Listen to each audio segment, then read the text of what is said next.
యొక్క కుటుంబం మీద వారు కొన్ని ప్రశ్నలు వేయడం జరిగింది.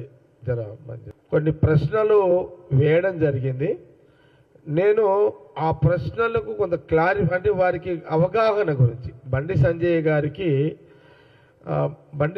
గారికి అవగాహన గురించి, బండి సంజయ్ గారితో పాటు బీజేపీకి సంబంధించిన వాళ్ళ పార్టీ నాయకుల కార్యకర్తలకు, లేదా ఇప్పుడున్న కొత్తగా ఉన్న మన రాష్ట్రం తెలుగు రాష్ట్రాల్లో ఉన్న కొత్త జనరేషన్ సంబంధించి కానీ అన్ని రాజకీయ పార్టీలకు సంబంధించిన నాయకులకు వాళ్లకు కొంత ఇన్ఫర్మేషన్ ఉండకపోవచ్చు. అంటే ఈనాటి ఇది రాహుల్ గాంధీ గారు అంటే ఈనాటిది కాదు, ఇది ఒక చరిత్ర, ఒక స్వాతంత్ర ఉద్యమ మహాసంగ్రామం నుంచి వచ్చినటువంటి చరిత్ర. ఇది మన దేశానికి బ్రిటిష్ను బయటికి వెళ్ళగొడుతూ దేశ ప్రజలు స్వతంత్రంగా జీవించే హక్కుల కోసము మహాత్మా గాంధీ గారి యొక్క నాయకత్వంలో ఆ రోజు నెహ్రూ గారు, జవహర్లాల్ నెహ్రూ గారు ఆనాడు ఆ సంగ్రామం, దేశ ప్రజల కోసం మొదలైన ఆ సంగ్రామం, స్వాతంత్ర సంగ్రామంలో నుంచి వచ్చిన కుటుంబమే ఈ రాహుల్ గాంధీ గారి కుటుంబం. ఇప్పుడు మనము ఇది సుదీర్ఘంగా ఆనాటి నుంచి ఇప్పటి వరకు వారు అన్నారు, బండి సంజయ్ గారు వారు ఏ మతము, రాహుల్ గాంధీ గారి యొక్క కుటుంబము ఏ మతము, ఇందిరాగాంధీ గారి గురించి మాట్లాడడం జరిగింది, ఇందిరాగాంధీ గారి భర్త గురించి మాట్లాడడం జరిగింది, అట్లాగే సోనియా గాంధీ గారి మతాన్ని గురించి మాట్లాడిండు. ఇవన్నీ కూడా వారికి బండి సంజయ్ గారికి తెలిసి మాట్లాడిండా, తెలుసుకోకుండా మాట్లాడిండా, అవగాహన ఉందా లేదా, కొంత అవగాహన బండి సంజయ్ గారు లేకపోతే అవగాహన కల్పించే ప్రయత్నమే నేను కాంగ్రెస్ పార్టీ పక్షాన నేను ఈ గాంధీ భవన్ మీడియా ద్వారా నేను తెలియజేస్తాను. ముఖ్యంగా నేను చదివి వినిపిస్తాను.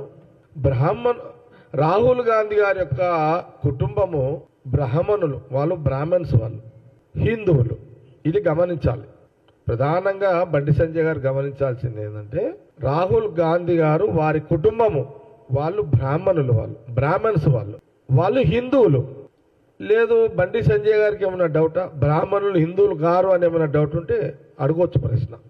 బండి సంజయ్ గారు ప్యూర్గా వాళ్ళు బ్రాహ్మణులు, వాళ్ళు హిందువులు. ఈ జవాబు బండి సంజయ్ గారికి సరిపోతుంది. ఈ జవాబు. ఇక వారి కుటుంబాన్ని గురించి కొన్ని ప్రశ్నలు వారు మీడియా ద్వారా ప్రశ్నించడం జరిగింది కాంగ్రెస్ పార్టీని. అందుకే నేను కొన్ని విషయాలు మా గాంధీ భవన్ కాంగ్రెస్ పార్టీ పిఆర్ఓ వారు ఇచ్చిన ఇన్ఫర్మేషన్ ప్రకారము మేము మీడియా ద్వారా యావత్ తెలుగు ప్రజలకు తెలియజేసే ప్రయత్నం చేస్తున్నాము. ముఖ్యంగా చెప్పాలంటే దేశానికి స్వాతంత్రం తెచ్చిన తర్వాత కులాలకు మతాలకు అతీతంగా రాహుల్ గాంధీ గారి యొక్క కుటుంబం ఉంది. రాహుల్ గాంధీ కుటుంబం ఎప్పుడూ రాజకీయంగా కులాన్ని వాడుకోలేదు. మన భారతదేశ సాంప్రదాయం ప్రకారము భార్య ఏ కులంనైనా ఏ మతంనైనా భర్త ఏ కులంతోటైతే, అంటే మన సాంప్రదాయం హిందూ సాంప్రదాయము, ఒక ఆడపడుచు తన భర్త ఏ కులమున్నా ఏ మతమున్నా ఎవరి ఆ మతానికే వర్తింప జరుగుతుంది. అందుకే మన సాంప్రదాయాలు హిందూ సాంప్రదాయాల ప్రకారము రాజీవ్ గాంధీ గారిని మ్యారేజ్ చేసుకుంది. వారి మీద కూడా ఒక ప్రశ్న లేవనెత్తారు బండి సంజయ్ గారు. నిన్న మీడియాలో వచ్చింది, అన్ని ఎలక్ట్రానిక్ మీడియా, ఈరోజు ప్రింట్ మీడియాలో వచ్చింది. సోనియా గాంధీ గారు ఆమె క్రిస్టియను, ఏ మతం అని వారు అడిగారు. నేను వారికి ఏం చెప్తున్నంటే, మీరు చాలా మీరు బాగా హిందూ ధర్మము హిందూ మతం మీదనే కదా బండి సంజయ్ గారు భారతీయ జనతా పార్టీ జీవిస్తున్నది. మీరు ఎన్నో కథలు చెప్తారు కదా హిందూ ధర్మం మీద. ఈ ధర్మం మీకు తెలియదా? తెలియకపోవడం ఏంటి? సోనియా గాంధీ గారు రాజీవ్ గాంధీ గారిని వివాహం చేసుకున్న తర్వాత సోనియా గాంధీగా మారారు.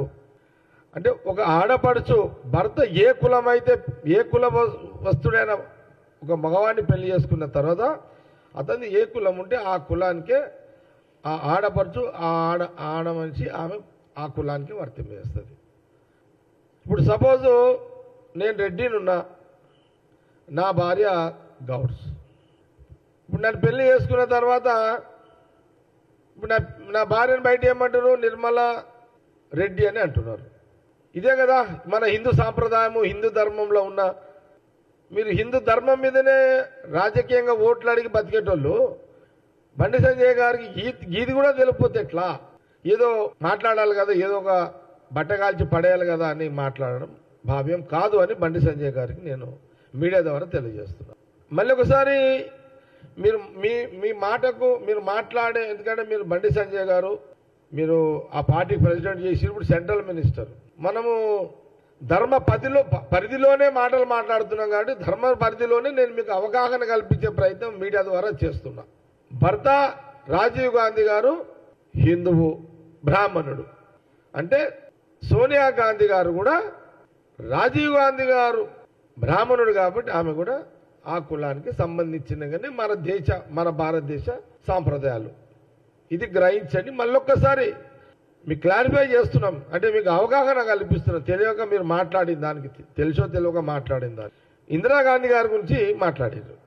ఇందిరాగాంధీ గారి యొక్క భర్త ఫిరోజ్ జహంగీర్ గాంధీ, ఆయన భర్త స్వాతంత్ర ఉద్యమంలో గాంధీజీ వెంట ఉండేవాడు.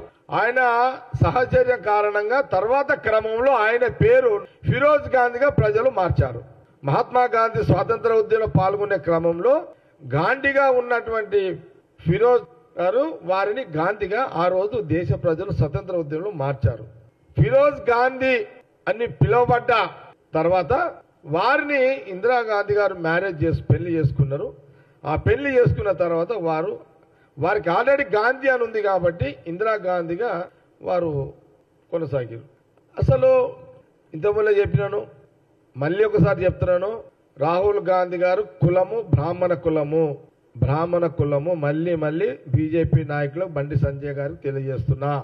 మతము హిందూ మతము, వాళ్ళ మతానుసారం ప్రకారమే మోతీలాల్ నెహ్రూ గారు కూడా జంధ్యం వేసుకునేవాళ్ళు. మోతీలాల్ నెహ్రూ గారు మహాత్మా గాంధీ గారు, దాని తర్వాత జహంగీర్ గాంధీ గారు కూడా వారు కూడా జంధ్యం వేసుకునే వాళ్ళు అని చరిత్రలో ఉంది. జంధ్యం రాజీవ్ గాంధీ గారు కూడా జంధ్యం వారు కూడా వేసుకునేవాళ్ళు. సంజయ్ గాంధీ గారు కూడా జంధ్యం వారు కూడా వేసుకునేవాళ్ళు. రాహుల్ గాంధీ గారు మ్యారేజ్ చేసుకోలేదు కాబట్టి వారు వేసుకోలేదు. అది మ్యారేజ్ అయినాక బ్రాహ్మణులు జంధ్యం వేసుకునే సాంప్రదాయం ఇప్పటికీ అందరూ వేసుకుంటుంటారు. అది ముఖ్యంగా భారతీయ సనాతన హిందూ వైవాహిక సాంప్రదాయం ప్రకారం భర్త ఇంటి పేరు భార్యకు వస్తుందని కాబట్టే సోనియా గాంధీగా అయింది. సంజయ్ గాంధీ మేనకా గాంధీగా వాళ్ళు కూడా భారతీయ సనాతన ధర్మం ప్రకారం ఆమె కూడా యాక్చువల్గా ఏంది మేనకా వారు సిక్కులు వాళ్ళు మేనకాగా సిక్కు. కానీ ఎప్పుడైతే సంజయ్ గాంధీ గారిని మ్యారేజ్ చేసుకుందో ఆమె కూడా మేనకా గాంధీగా మారారు వాళ్ళు. అట్లాగే ఫిరోజ్ అంటే ఇందిరాగాంధీ గారి యొక్క భర్త పేరు ఫిరోజ్, తండ్రి జహంగీర్ ఫరేడోస్, వాళ్ళ తల్లి పేరు రతిమయ్యి. ఫిరోజ్ ఇందిరాగాంధీ గారి భర్త జర్నలిస్టు, నేషనల్ హెరాల్డ్ పత్రిక వ్యవస్థాపకుడు, స్వాతంత్ర సమరయోధుడు, స్వాతంత్ర ఉద్యమంలో 2 సార్లు జైలు జీవితం గడిపిన వ్యక్తి, 2 పర్యాయాలు ఎంపీగా రాయబరేలీ నుంచి ప్రాతినిధ్యం వహించాడు. స్వాతంత్ర ఉద్యమంకి మద్దతుగా వానర్ సేన స్థాపించిన వ్యక్తి. ఫిరోజ్ గాంధీ చరిత్రలో ఒక పారాగ్రాఫ్ అంత అనేది ఒక చరిత్ర జీవితం కూడా. కాబట్టి ఇందిరాగాంధీ గారు ఇందిరా ప్రియదర్శిని, అసలు యాక్చువల్గా ఏంటంటే ఇందిరా ప్రియదర్శిని వివాహం చేసుకోవడానికి హిందూ మతం స్వీకరించి హిందూ మత సాంప్రదాయం ప్రకారమే ఫిరోజ్ వివాహం జరిగిందని, అనంతరం ఇందిరా ప్రియదర్శిని కాస్త ఇందిరాగాంధీగా అయిందని మనకు చరిత్రలో కనబడుతుంది. కాబట్టి బీజేపీకి సంబంధించిన నాయకులు రాజకీయ విమర్శలు రాజకీయంగా చేస్తారు, సహజంగా ఉంటుంది. కానీ మీరు చేసే రాజకీయ విమర్శలన్నీ కూడా కొంత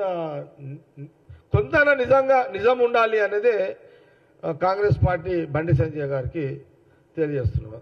ఈ సందర్భంగా నేను చెప్పదలుచుకున్నాను.